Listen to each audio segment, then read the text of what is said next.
अशोका विजयादशमी आणि धम्मचक्र परिवर्तन दिनाच्या निमित्तानं आयोजित या कार्यक्रमासाठी उपस्थित असलेले ज्यांनी आत्ताच आपल्याला मार्गदर्शन केलं ते समाजसेवक आदरणीय सुनील दादा शिंदे, प्रवीण भाऊ ब्राह्मणे, साळुंकेताई, मायाताई, बबलू, नगराध्यक्ष संजय गोहिल, आमचे कृषी उत्पन्न बाजार समितीचे संचालक प्रकाश भाऊ तांबे, सभापती गणेश पाटील, मंचावर उपस्थित असलेले सर्व समाज बांधव, सर्व व्यासपीठ समोर उपस्थित असलेले सर्व समाज बांधव, बाबासाहेबांवर प्रेम करणारे सर्व बंधू भगिनी आणि मित्रांनो, मी पहिल्यांदा आपल्याला सगळ्यांना आजच्या या विजयादशमीच्या आणि धम्मचक्र परिवर्तन दिनाच्या निमित्तानं मी मनापासून शुभेच्छा देतो। बांधवांनो, मी स्वतःला भाग्यवान समजतो की जी गेल्या अनेक वर्षापासूनची आपल्या सगळ्यांची मागणी होती, ती मागणी पूर्णत्वास नेण्याकडे संजयजी गोहिल नगराध्यक्ष असताना 2020 मध्ये आपण नगरपालिकेमध्ये एकमताने ठराव केला। त्या ठरावाला अनुसरून जी काही मागणी आमच्या सर्व समाज बांधवांची होती त्या मागणीला तत्परता दाखवत या जिल्ह्याचे जिल्हाधिकारी यांची 2-4 वेळा भेटी घेऊन या विषयाला मार्गी लावण्याच्यासाठी जो काय पाठपुरावा केला आणि आज खऱ्या अर्थाने या अतिशय सुंदर दिनी म्हणजे धम्मचक्र परिवर्तन दिनी आणि विजयादशमीचं औचित्य साधून ज्यांनी या महाराष्ट्रातले जवळपास 70-80% पुतळ्यांची निर्मिती केलेली आहे असे खास नाशिकहून आलेले गर्गेजी, आर्किटेक्ट देशमुख साहेब, या दोघांनाही कार्यारंभ आदेश आज आपल्या सगळ्यांच्या साक्षीने या ठिकाणी दिलाय, याचा मला सार्थ अभिमान आहे, आनंद आहे। बांधवांनो, मी स्वतःला खऱ्या अर्थाने भाग्यवान समजतो की एवढ्या मोठ्या महामानवाचं, की ज्यांचं जगात कौतुक होत आहे, अशा या महामानवाच्या पुतळ्याची, त्यांच्या विचारांना शोभेशी उंचीचा पुतळा उभारण्याचं भाग्य हे माझ्या नशिबात आलं, याच्याकरता मी स्वतःला पहिल्यांदा भाग्यवान समजतो। बांधवांनो, ही वस्तुस्थिती आहे की गेल्या अनेक वर्षापासून आपण या ठिकाणी जर का पाहिलं तर त्या बाबासाहेबांच्या पुतळ्याची निश्चितपणे उंची ही त्यांच्या विचारांना शोभेशी नव्हती, ही वस्तुस्थिती आहे। आणि म्हणून या गेल्या अनेक वर्षापासून समाज बांधवांची असलेली जी मागणी आहे ती मागणी व्हॅलिड आहे आणि ती व्हॅलिड मागणी पूर्णत्वासकडे नेण्याचं काम आपण या ठिकाणी करतोय।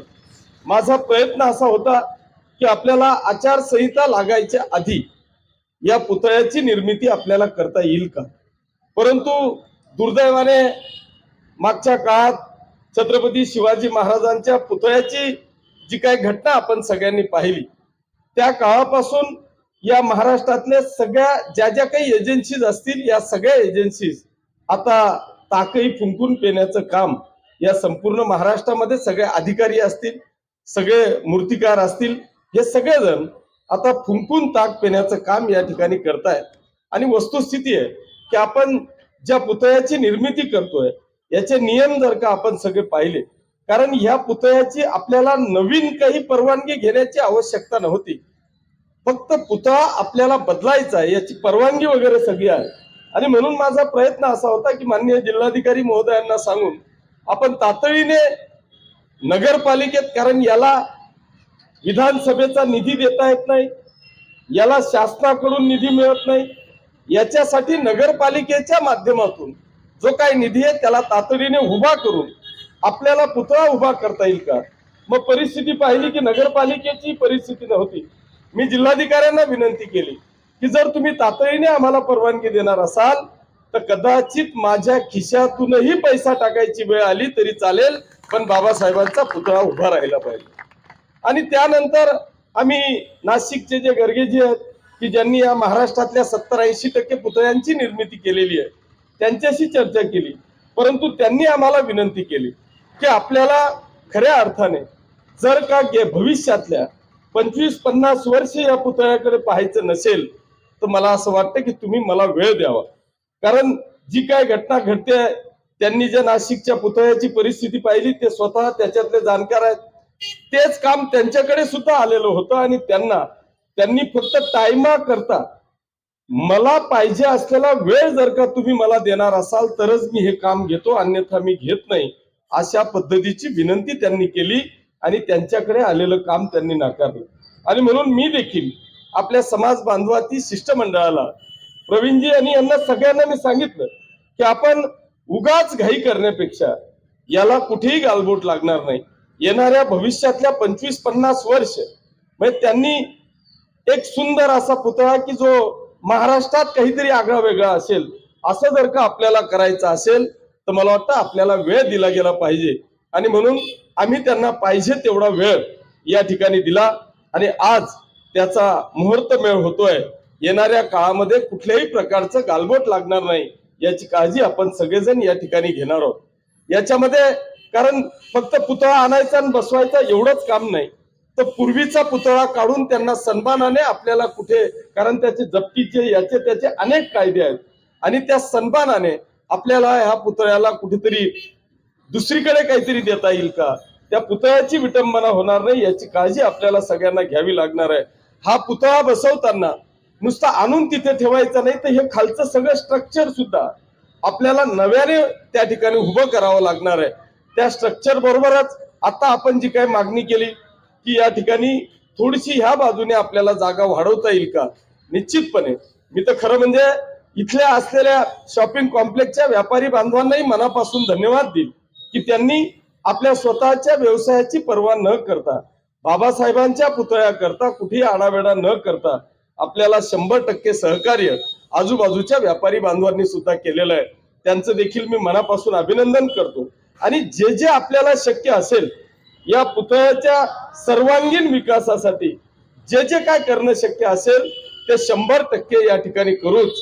पण त्याबरोबर जी सूचना मला वाटतं प्रवीणजींनी या ठिकाणी केली की इथं कुठेतरी छोटीशी सिक्युरिटी कॅबिन आपल्याला जर का पाहिजे राहिली तर मला वाटतं पुतळ्याच्या रक्षणासाठी किंवा रात्री बेरात्री थंडी पाऊस ऊन वारा याच्या रक्षणासाठी त्या सिक्युरिटीला तर पाहिजेच, परंतु कायमस्वरूपी याच्यावर सीसीटीव्ही लावून आणि त्याचं कंट्रोलिंग हे पोलीस स्टेशनला लावण्याचं काम आपण येणाऱ्या काळामध्ये त्या ठिकाणी करू की जेणेकरून असे काही नतद्रष्ट प्रवृत्त्या आजही आहेत की ज्यांना या गावाची, शहराची, तालुक्याची शांतता पाहवली जात नाही, ही अशांतता करण्याचं काम अनेक आपल्या समाजांमध्ये अशा प्रवृत्त्या असतात आणि त्या प्रवृत्त्यांचा त्यांच्यावर देखरेख करण्यासाठी मला वाटतं तिसरा डोळा हा सीसीटीव्हीच्या माध्यमातून या ठिकाणी लावण्याचं काम आपण या पुतळ्याच्या निर्मितीच्या टायमाला करू अशी ग्वाही या निमित्तानं मी देतो. बांधवांनो, याच्या बरोबरच आज जर का आपण पाहिलं तर मला माहित नाही पण काय कायदे आहेत, आता मी कायदे मंडळाचा सदस्य आहे, पण एका बाजूला जर का पाहिलं तर फक्त शब्दांची खल सुनील भाऊ या ठिकाणी आहे की इथे मी महात्मा ज्योतिबा फुलेंचं स्मारक उभा करू शकतो आणि पुतळा उभा करू शकत नाही. छत्रपती संभाजी महाराजांचं स्मारक उभं करू शकतो आणि पुतळा उभा करू शकत नाही. ही जी काही शब्दांची खल आहे, हरकत नाही, आता त्या कायद्याचं पालन आपण सगळेजण करतो. पुतळ्याची विटंबना होऊ शकते पण तिथं लावलेल्या फोटोची विटंबना होत नाही. अशा ज्या काही गोष्टी आहेत या सगळ्या गोष्टींना आपण बाजूला ठेवू. पण येणाऱ्या काळामध्ये बाबासाहेबांच्या बरोबरच छत्रपती संभाजी महाराज आणि महात्मा ज्योतिबा फुले यांच्या देखील पुतळ्याचा प्रवास हा आपण चालू केलेला आहे आणि तो सुद्धा प्रवास हेच दोघं आर्किटेक्ट आणि हेच मूर्तिकार असे हे सगळेजण असतील आणि त्यांच्या रूपाने येणाऱ्या काळामध्ये छत्रपती संभाजी महाराज आणि महात्मा ज्योतिबा फुले यांच्या देखील पुतळ्याची निर्मिती येणाऱ्या काळामध्ये आपण या ठिकाणी करू अशी ग्वाही या निमित्तानं मी देतो. मी आज